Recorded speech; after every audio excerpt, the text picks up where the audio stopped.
تعریفي څه وویله هیډر فوټر څه کار کوي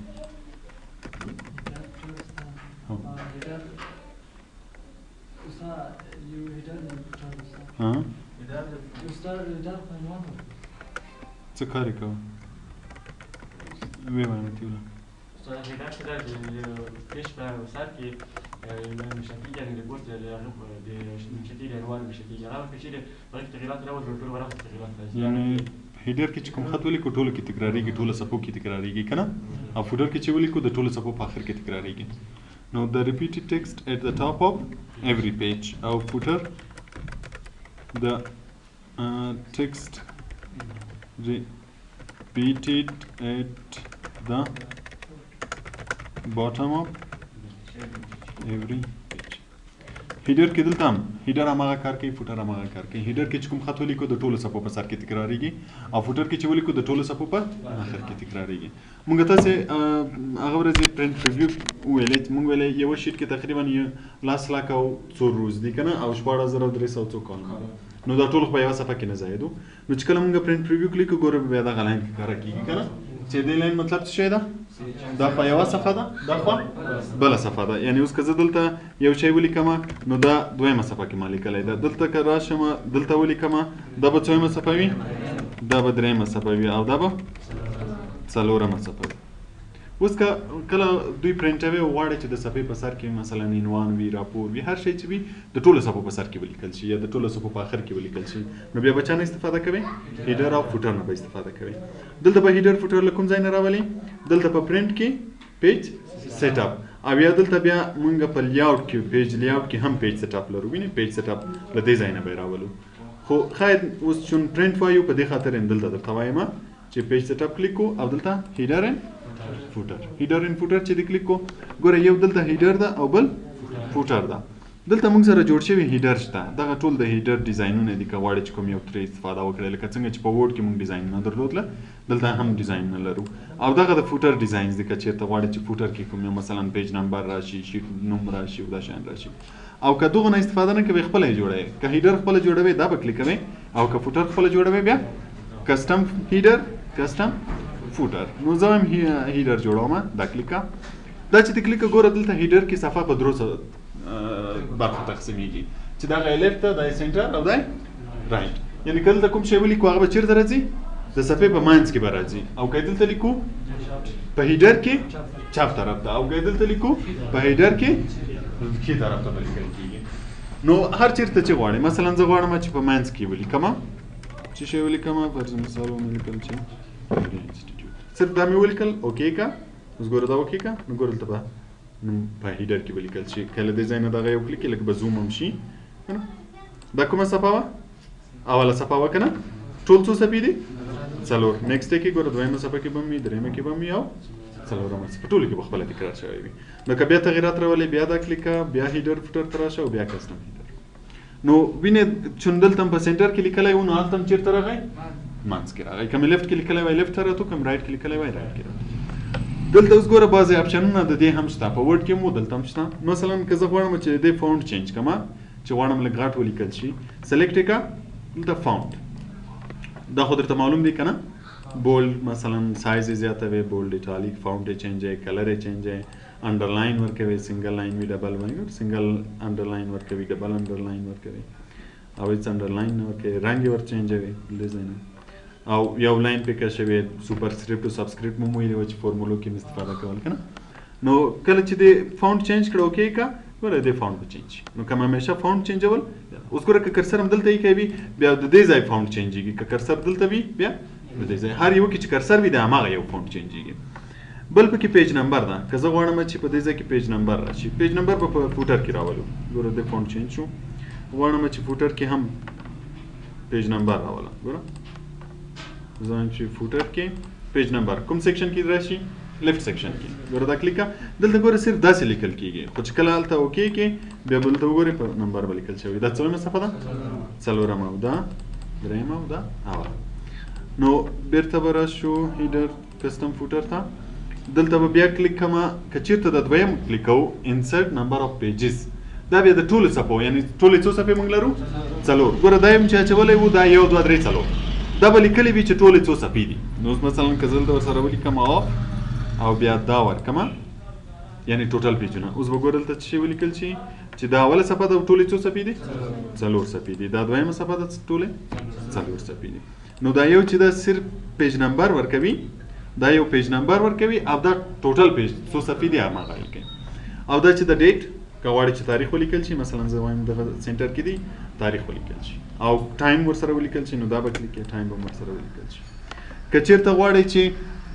ادرس ورسره ولیکل شي، ګور دا وکي کو نو ګور ډیټ ان ټایم به ورسره اضافه شي نه. بل که چیرته د دې فایل ادرس ورسره نوم ورسره دا شان ورسره اضافه کوي، نو کولای شي مثلا زه رائټ کې کلیک کوم او دلته انسرټ فایل پات کلیک کوم. انسرټ فایل پات یعنی د فایل ادرس ای فایل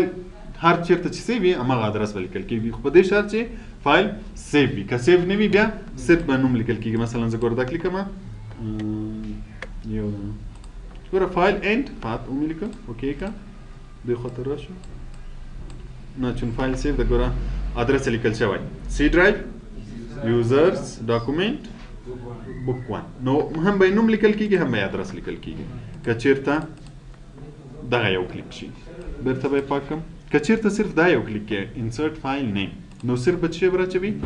فایل نوم بوک 1 وکړه بوک 1 به لیکل شي. او کدا کلیک انسرټ شیټ نیم نو د شیټ نوم به هم ورسره لیکي چې کوم شیټ ده هغه یو شیټ 1 وکړه. او که چیرته عکس ور اضافه کوي، مثلا بعضی وخت لوګو غواړي چې د هر صفحې په سر کې راشي کنه، نو بیا به دغه یو نه استفاده کوي انسرټ پکچر. کېدای شي چې هیډر فوټر کې عکس راغلی کلیک کا نو انټرنیټ نشته ورک آفلاین یو عکس به واخلو، مثلا دغه یو لوګو ده اوکې کا اوکې کا اوس ګورل ته عکس مو اضافه شي ویني ډیر غټ راغی کنه. نو که غواړئ چې تغیرات پکې راولي بیا به په دې ځای کې ګوره دلته به کلیک کړئ چې دا یو فایل چې ګوره که دلته کلیک وي دا نه وي فایل، په دې خاطر چې عکس په دې ځای کې نه ده، عکس دلته ده. هر ځای چې عکس وي همالته به کلیک کوئ. اوس دا کلیک کا اوس ګوره دلته هایټ ویډ ورکولی شي چې باید څومره وي. مثلا زه وایم چې لږ دې راوړ شي دومره دې شي اوکې کا اوکې اوس راوړ شي. نو که ما همیشه بیا عکس کې تغیرات راوستل نو بیا به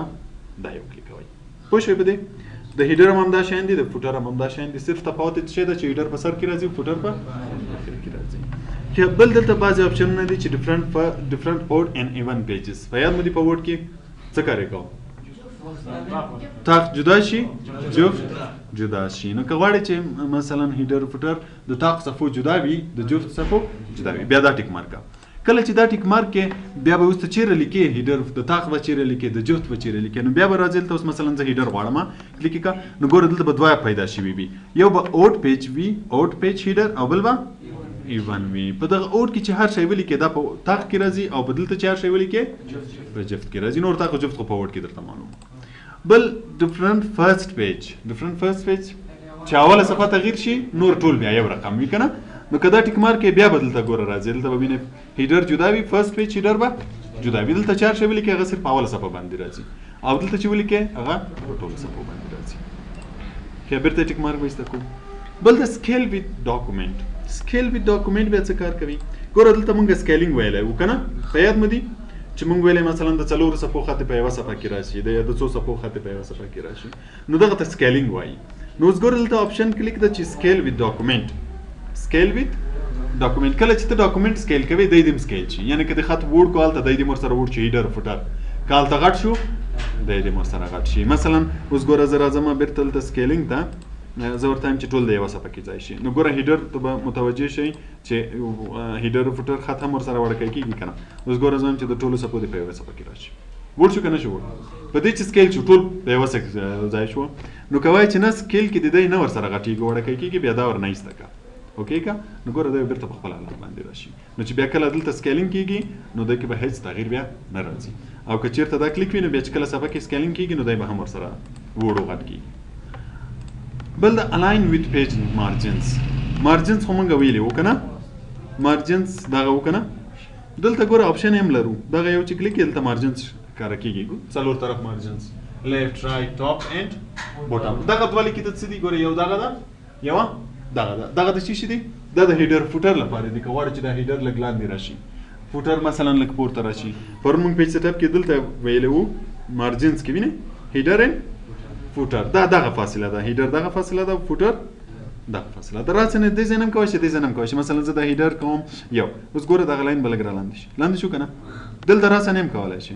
چې پورته کې کاته کې مارجنز هم چینج ولای شي د زینه چې راسن مارجنز کې تغیرات راولي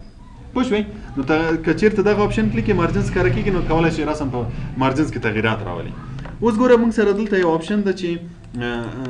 الاین وذ پیج مارجنز چې دا هیډر فوټر د چا سره تغیرات پکې راځي د مارجن سره مثلا اوس ګوره چې زه د مارجن د زیات کما ګوره هیډر دی خو تر هغه اکران نه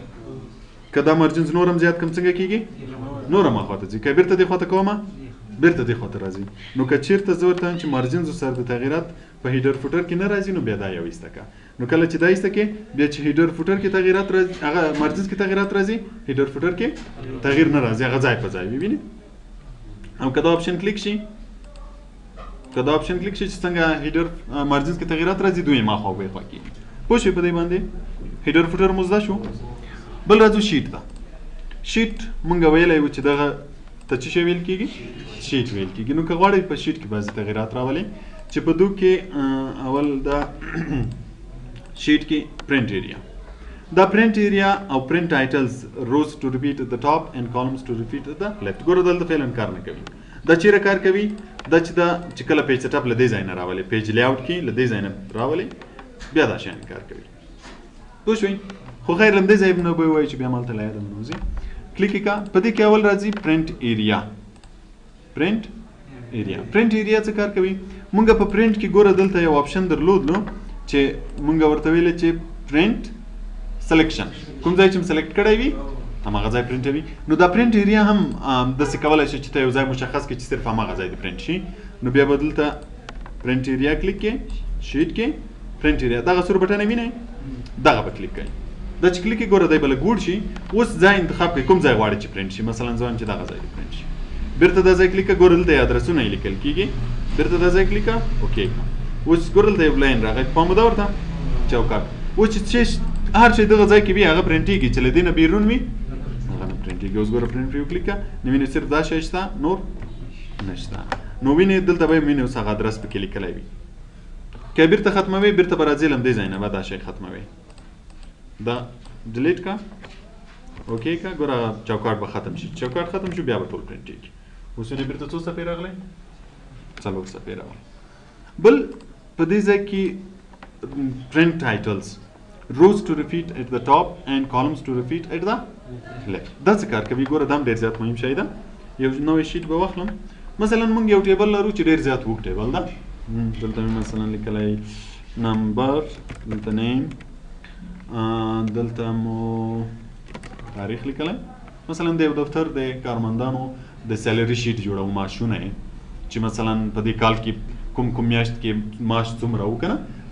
په یو کال کې څو میاشتې دي 12 مثلا داسې 12 وګ ده یا د څو کالو ده نو اوس ګوره دلته هم دا لیکلی دلته هم لیکلی ده چې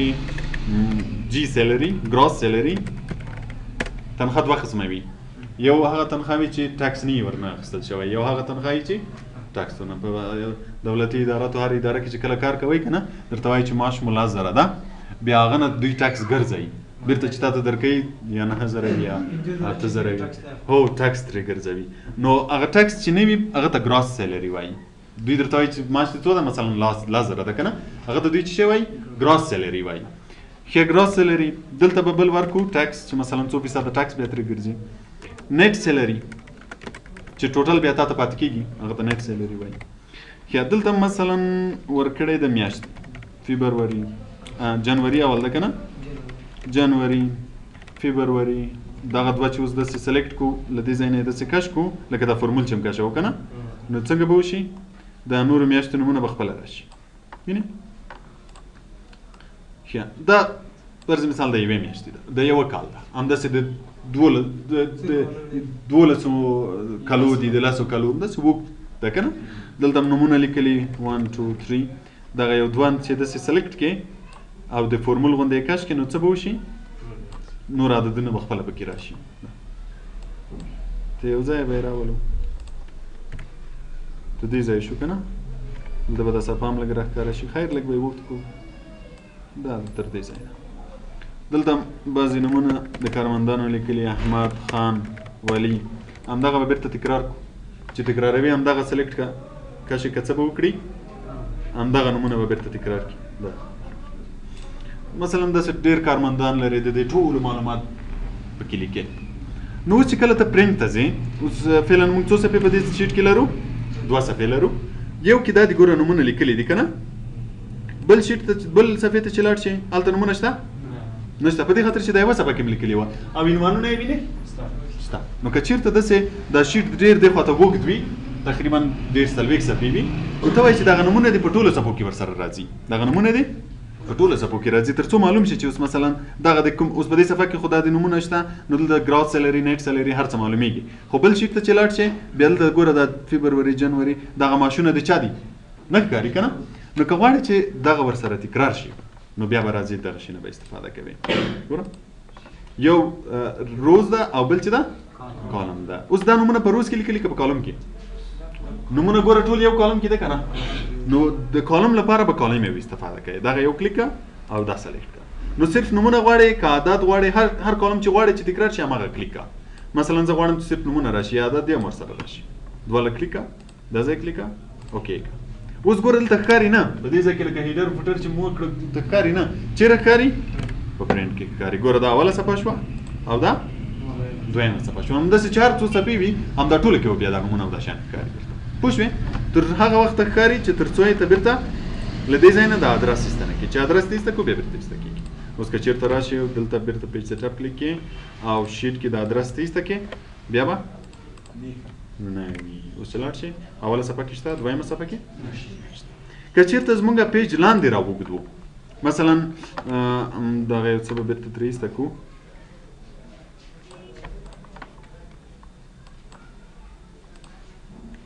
یو دا خو هم ترې ایسته کړو څو صفحې دي 2 صفحې دي د اپریل به هم ترې ایسته کړو چې یوه صفحه شي دا ټیبل دې همداسې لاندې راوږد شوی وي همداسې دا بل کش کړو دا ټول کارمندان ډیټیلز همداسې لاندې ځي که نه. اوس ګوره اوله صفحه کې زمونږ وینې دا عنوانونه شته که نه دویمې صفحې ته چې ځای شته درېیمې صفحه کې نشته. که غواړې چې دغه د سر رو په دا نورو کې تکرار شي نو بیا به راځئ له دغه یو نه به استفاده کوئ رو چا نه به استفاده کوئ روز ټو ریپیټ چې غواړې چې دغه رو په دغه لاندې صفحو کې راشي کلیک کړه کومه رو غواړې هماغه رو کلیک کړه مثلا زه دغه رو غواړم کلیک کړه بیرته دا کلیک کړه اوکې کړه اوس پرنټ وي وګوره ګوره اوله صفحه کې شته دویمه کې درېیمه کې ټوله کې پوه شوې. نو یو د کالم لپاره شو او بل د روز لپاره شو یو به په هغسې حالت کې استعمالوئ بل به په هغسې استعمالوئ. پوه شوې په دې شیانو باندې ښه. بل راځو پرنټ ته څه شی لیکلي پرنټ کې کله چې موږ بیا پرنټ ته راځو ګوره دلته لږ به یې زوم کوم موږ سره ټیبل شته نشته ګوره کله چې موږ د پرنټ نه وځو ګوره اکسل کې موږ ټول د ټیبل په شکل لرو روز کالم خو کله چې پرنټ ته راځي بیا روز کالم نشته. نو که وایي چې روز کالم دې پرنټ شي نو بیا شیټ کې ګریډ لاینز کلیک کړه ګریډ لاینز کلیک کړي اوکې که ګوره هغه پرنټ کړي پوه شوئ. بل که غواړې چې بلیک اینډ وایټ پرنټ شي نو بیا بلیک اینډ وایټ که چېرته مثلا رنګه دې جوړ کړی وي یا عکسونه هم وي که نه اوس مثلا دغه عنوان ده لږ رنګونه شیان به ورکړو دلته هم یو ټیبل ده مثلا یا دغه ته یو ټیبل دې ځای نه به یو رنګ ورکړو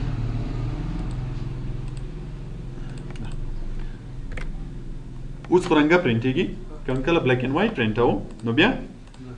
بلیک اینډ وایټ چې اوکې کې څنګه به پرنټېږي بیا تور سپین به پرنټېږي. او که چېرته وایي چې ډراپ کوالټي د پرنټ شي بیا به ډراپډ پرنټ ډراپډ ما درته ویلي ډراپډ څه معنا په ورډ کې موږ کله چې یو راپور یو رئیس درته وایي چې ما ته راپور جوړ کړه که نه بیا یې راوړه چې زه یې وګورم نو څه درته وایي چې ما ته راپور ډراپډ کړه ډراپ یې که مطلب داسې یې جوړ کړه چې زه بیا وګورم هغه غلطیانې ترې وباسم یا کم یې کم اضافه یې کمه که نه هغه ته ډراپډ وایي. نو که وایي چې مثلا دغه راپور ته دا شی جوړ کړی ده رئیس ته یې وروړی ډراپ وي نو بیا ته څه ورسره کلیک کوې ډراپ کوالټي کلیک کوې په دې کې ډېر شیان بیا نه ورسره پرنټېږي ګوره لاینونه او رنګ او دا شیان نه پرنټېږي په دې نه پرنټېږي چې هلته رنګ او دا شیان ضایع نه شي په دې خاطر چې ته هغه ته وروړی هغه اصلاح کوي کوم شی پکې کم اضافه کوي اضافه وي ترې کموي یې که نه نو په دې خاطر ته وایي چې زیات هغه پرنټر زیات استعمال نه شي که نه نو ډراپ کوالټي کلیک کوي تر څو رنګ او لاینونه او دا شیان ترې ایسته کړي. پوه شوي روز اینڈ کالم هیډینګز که غواړئ چې دغه هیډینګ ورسره پرنټ شي دا ای بي سی 1 2 3 او که ایسته کې بیا نه پرنټېږي بل کمنټس په ورډ کې مونږ کمنټس ویلي وو که نه په ایکسل کې مونږ کمنټس لرو که چېرته د کوم ځای د کمنټس ورکړي وي کمنټس پرنټ شي که نه شي پرنټ که وایي چې پرنټ دي شي که نه که نن وي نه پرنټېږي او که چېرته ایټ د اینډ آف شیټ کلیک کوې بیا د شیټ په آخر کې پرنټېږي د ټولو صفحو په آخر کې او که از ډسپلیډ اون ا شیټ کلیک کوې نو بیا چې په کوم ځای کې وي هماغه ځای کې پرنټېږي که چېرې هم کمنټ پرنټول دی ځای نه پرنټولی شي سیل ایرر کله چې یو فورمول غلط ولیکئ فورمول غلط وي هلته ایرر راځي هغه ایرر پرنټ شي که نه شي پرنټ له دې ځای نه ورته ویلی شي پوه شوئ بل پیج آرډر پیج آرډر ډېر ضروري ده ګوره کله چې مونږ دلته څو صفحې ولرو مثلا دې صفحې کې هم زه خط لیکم په دې کې هم او په دې کې اوس چې ته پرنټ اول خو دا صفحه پرنټېږي ولې پرنټېږي په دې چې دا اوله صفحه ده دویم به دغه پرنټېږي که دغه پرنټېږي یعنی که داسې حساب کې دا دویمه راځي او که داسې حساب کې دا دویمه راځي کوم یو به پرنټېږي نو ګوره دا پیج آرډر دلته درته کوي چې کله راشي پیج سیټ اپ ته شیټ ګوره پیج آرډر ډاون دین اوور د غلمي ته چې وګورئ ګوره اول دا صفحه ده بیا کوم یوه ده بیا دا نو همیشه هم ګوره پام ورته اوسه چې که صفحې نمبرینګ ته وایي چې مثلا اوله دا ده دویمه دې دا راشي که نه هلته پیج نمبر چې هیډر او فوټر کې ورکوي بیا په دغه اساس باندې راځي دې ته اول نمبر ورکوي دویم ته دویم ورکوي اول ته دریم ورکوي پیج نمبر په دغه اساس ورکوي په هیډر فوټر کې کله چې موږ هیډر فوټر کې پیج نمبر ورکوو دلته مثلا فوټر کې ته پیج نمبر ورکوي که نه په کوم اساس ورکول کېږي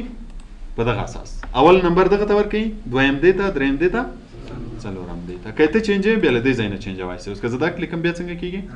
اول دا دویم دا دریم دا څلورم دا دې ته پیج آرډر وایي پوه شوې په پیج سیټ اپ باندې مشکل شته پکې بس همدومره